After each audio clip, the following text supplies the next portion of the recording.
Part two of expressions of bitwise operators. This is a somewhat advanced topic, and it would really help to understand bitwise operators to have watched the lesson 6A, the advanced lesson on bits and bytes. And mostly I'm just going to show you what the operators are. We're not going to really explain them. And the one thing I want you to realize is why you need to have and in the previous logical operator to compare two ifs. You want them both to be true because a single and does what's called a bitwise operator, and bits are just ones and zeros, and basically a bitwise operator, if you're comparing two bytes, if it's 1 and 1, then and returns true. If it's 1 and 0 or 0 and 0, it's false.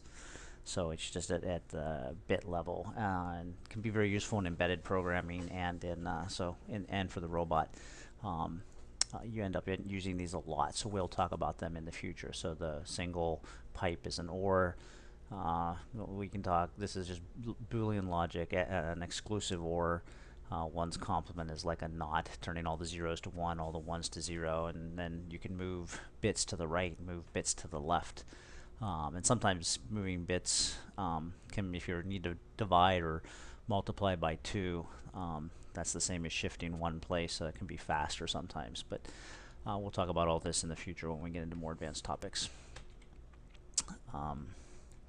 So there's something called the ternary operator, and when we get more into if statements, we'll talk about this. It's basically a shorthand way of writing an if. It's a little bit different. It does some things a little different.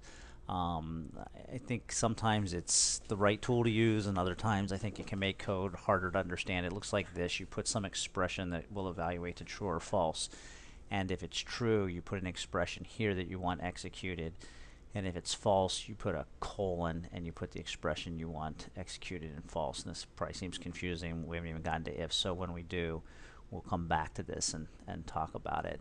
And there are some very advanced techniques that we probably won't talk about that involve the ternary operator. So it's not quite exactly identical to doing an if, but for your purposes, it will be. Okay. So this lesson is mostly for completeness, so you can see all the operators. So there's the and comes back again, and the multiply comes back again, but they can have a completely different use in C++. The and can be used to take the address of the variable, and the multiplication symbol can be used to both to declare a pointer, which I believe you've seen, and it can be used to do what's called dereferencing a pointer. And then that means when you've got a pointer to some location in memory, you can say, okay, I've got this pointer, but what I really want is not the value of the pointer. I want the value that's in that memory location that this pointer is pointing to. So that's probably a little confusing, but just know these two operators get used again for completely different purposes, and it'll be clear because they're specific to context. It'll be clear that you're not multiplying, and with the and symbol, it'll be clear you're not doing any kind of bitwise operation.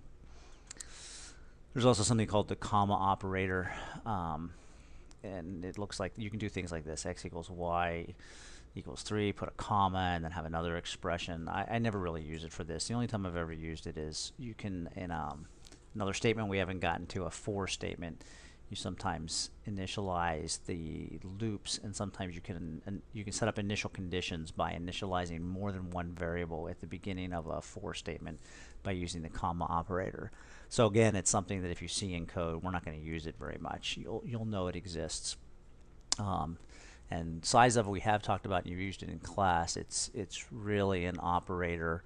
And we talked about size t is really just an alias for some other type in the system, but it's because, especially in embedded code, you want code to be portable.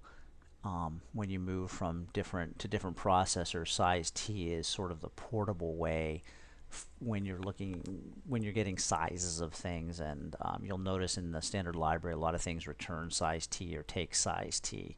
So that's all you can, mostly you can think about it as being the same as an int, but there are some subtle differences. So you'll see it quite a bit in other people's code. Parentheses are used to keep you from having to memorize the precedence table. Just like in algebra, if you put parentheses around something, then you're forcing the operator precedence.